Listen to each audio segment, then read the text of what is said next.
What's up guys, my name is Zero Heroes and welcome back to more Gates of Hell, and today we are finally going to be doing a review on the American faction. And as you know, the Liberation DLC came out now a good couple days ago, and now you guys have been saying to me a lot of saying how America's quite OP and how their units are really good and how the campaign's amazing. So I've been getting lots of information, and the reason for not uploading the last couple of days is because, as you can see in the background, that I have just moved house, so I'm now into a flat, and I hope this isn't going to kind of change anything. I don't think it will. Besides that, you know, we're now on the bottom floor, so you might hear a wee bit of background, a wee bit more, but hopefully not, considering I've adjusted the audio settings, and hopefully now my audio is slightly better.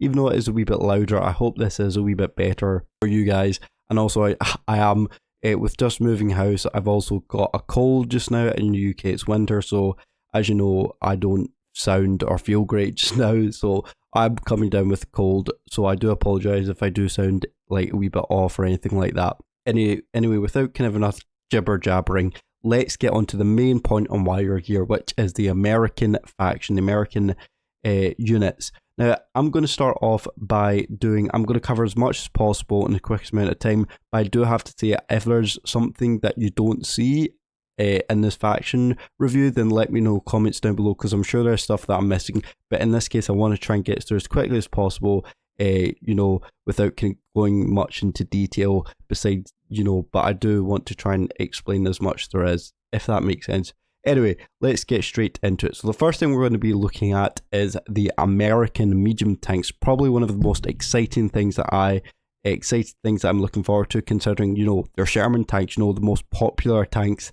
in any World War II RTS games.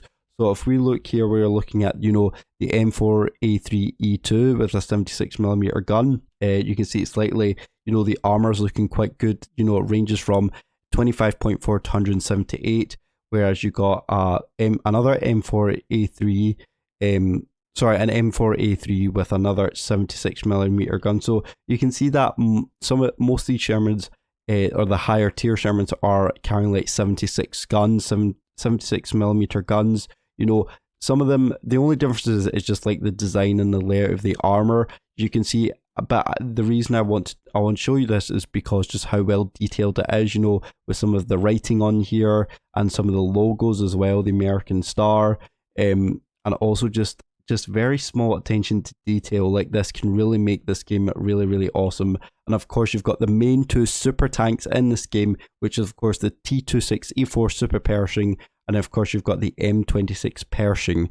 Both amazing tanks. I would recommend actually getting the Super Pershing over the Pershing, and that's just because, well, one carries a 90mm. Actually, they both carry 90mm guns, but I would say that the Super Pershing is actually stronger in the case of armor. As you can see, it's got a lot of spaced armor around the sides, so that can kind of help you against heat rounds, or especially, you know, anti-tank guns and artillery fire heat rounds, which this thing will be really good against. It might struggle possibly against your Jag Tigers and Tigers, but other than that, I think this thing can absolutely dominate. But as well as the Pershing as well, if you don't have enough Super Pershing, get the Pershing, just an awesome all-well-round tank. And of course, you've got your M3 Lee, as you can saw in my last video, which kind of covered the Lend-Lease program, the Lend-Lease tanks, which was one of the M3 Lees.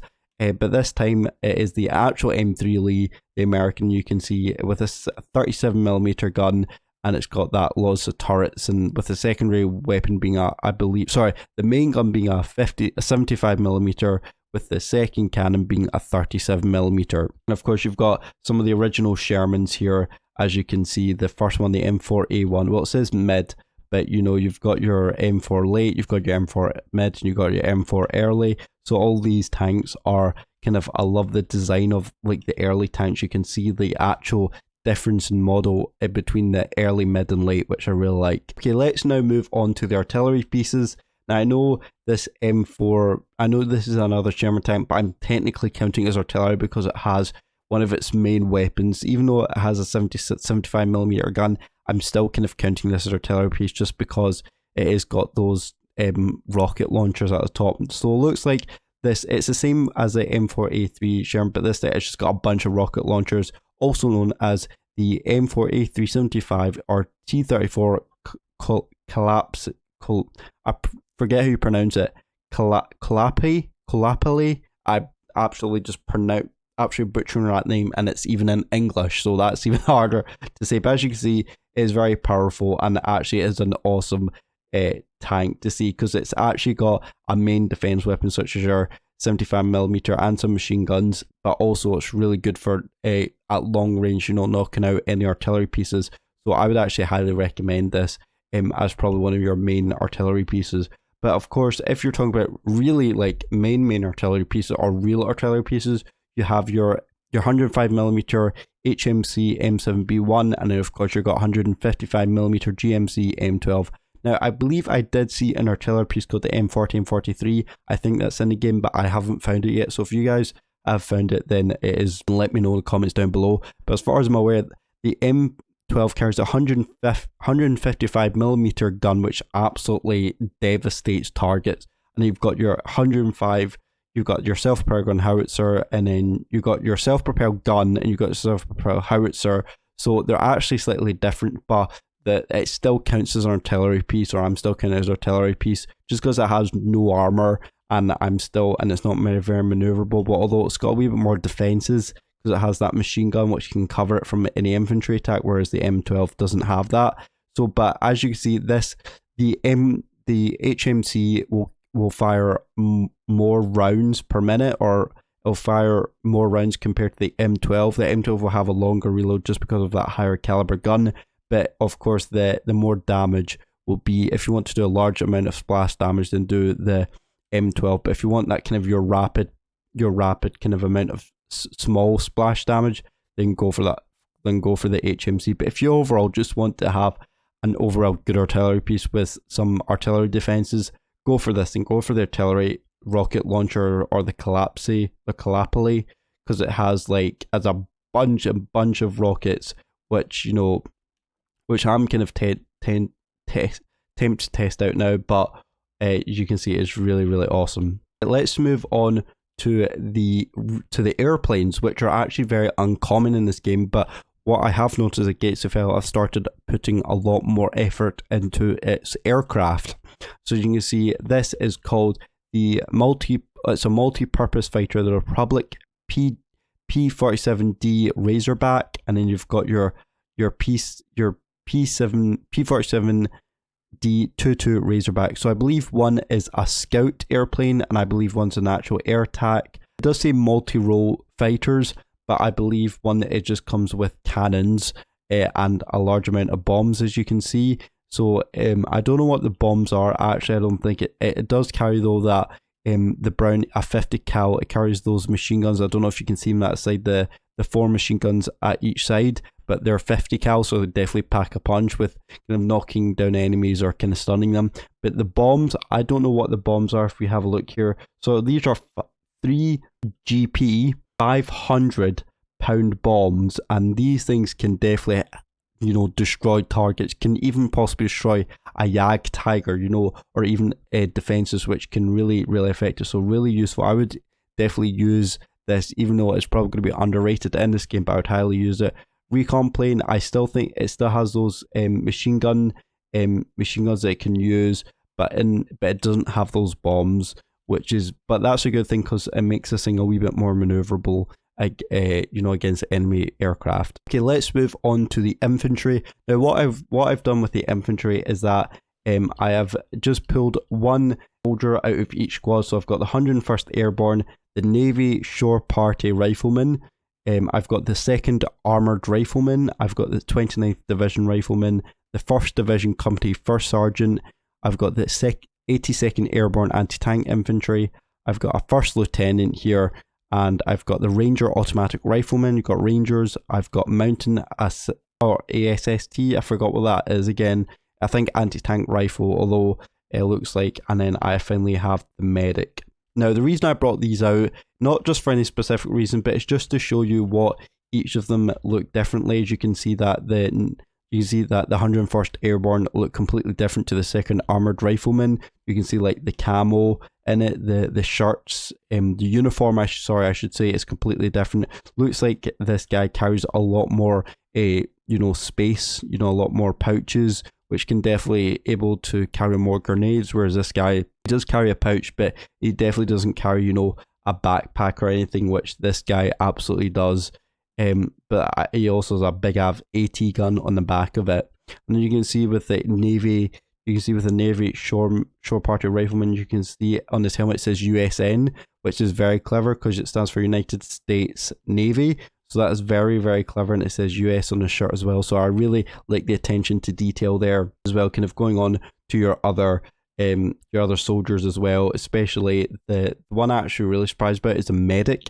As you can see, the medic's actually really well detailed compared to other medics, because you can see it's got like a nice bright white armband which shows the medic sign as well in his helmet. So I really do like that, and I wish they implemented that into the other factions as well, which I hope they do. As you can see, we've got a bunch of other soldiers which are completely different. The Rangers look a lot more deadly than your first lieutenant or your 82nd Airborne.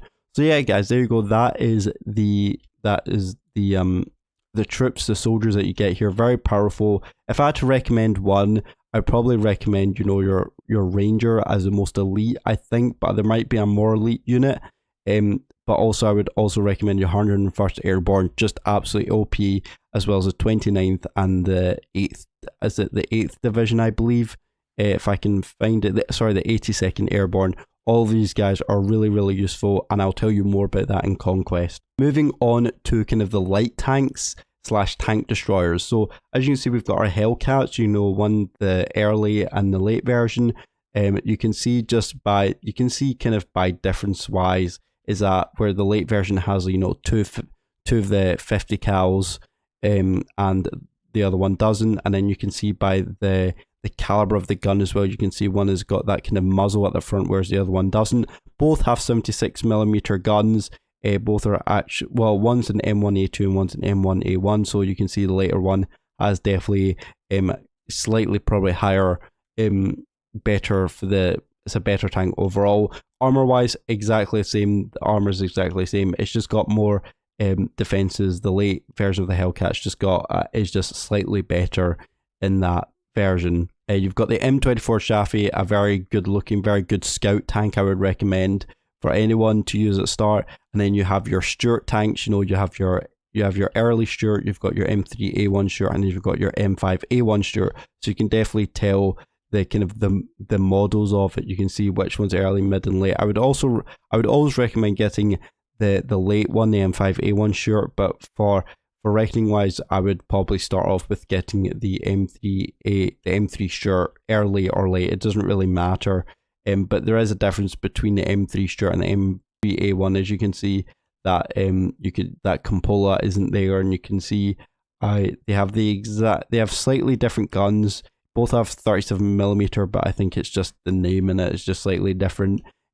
But other than that, I think they roughly are the same. M3 Stuart early has 2 machine guns, whereas the M3A1 doesn't. So that is a major difference there. And of course, I would actually love for anyone to recommend this. This is a self-propelled gun howitzer, 75mm. Now, I'm not classing that as artillery. It's just a tank that's just got howitzer. So I'm not counting that as a artillery piece. But again, this tank really does hit hard. It's got really bad armor. But if you want to get a group of infantries or defenses, then get this, because it really does hit hard, although it's just got a really long load time on it. Right, moving on to the boats, which kind of represent, I presume, the landing of the single player campaign, which is the Normandy. So as you can see here, we've got some, these look like this is a 2-inch rocket projector. So it looks like it's got so these are kind of anchors. I don't know, when you shoot them, it kind of anchors onto something. So that means infantry can climb up it. But then again, I did see one with actual mortars on the side of it, but I didn't see it in the editor. But as far as I'm aware, this thing has got 2-inch, 4 2-inch rocket projectors and a Bren Mark II machine gun, which is right here at the very front, which is very cool. But you do have your other boats, which I couldn't actually find. but you do have another one just for infantry here. Sorry, the one without just the projectors here, but with the machine gun as well, which is actually very cool. I do like these boats, how detailed they are, and how they didn't actually, boats weren't very important in this game, but now they're actually making like a very good appearance into this game, which is really awesome and could be vital for kind of any sea assault, even in Conquest or anything like that, which would be awesome. Alright, moving on to the second last thing, which I'll actually move over here, which is artillery pieces / anti-tank guns. So the biggest caliber you got is the 8-inch howitzer, or the 100, I believe it's a 200mm gun. I think from the top of my head I'm probably wrong, but this thing can really pack a punch if you really want to knock out something. And then it goes down to 155, your 4.5-inch anti-tank gun, and then you've got your lowest, which is your howitzer, which is 105 out of the howitzers. Actually, I think there's even lower than that. But then you have your 3-inch gun, M5, which I believe is a 76mm, and then you've got your 75mm anti-tank guns, which to us, these things actually look very, very powerful compared to, I would say it's on par with the Finnish anti-tank guns, just because even though the Finnish are known in this game to be very good with anti-tank guns, not so much with tank, but seriously, the Americans are looking very OP and looking very good with their anti-tank guns. And of course, you've got this 2-inch rocket projector, which is the same on the boat there. And then lastly, you have your 40mm automatic gun, which is like an AA piece, which can definitely wreck enemy aircraft and even infantry and lightly armored tanks as well.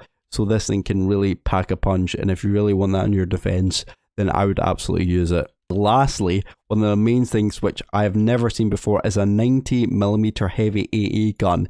This thing looks like it was probably used in the beaches of Normandy, even though it looks like very similar to the German one, the 88 or that 8.8cm pack gun, I think it looks like it.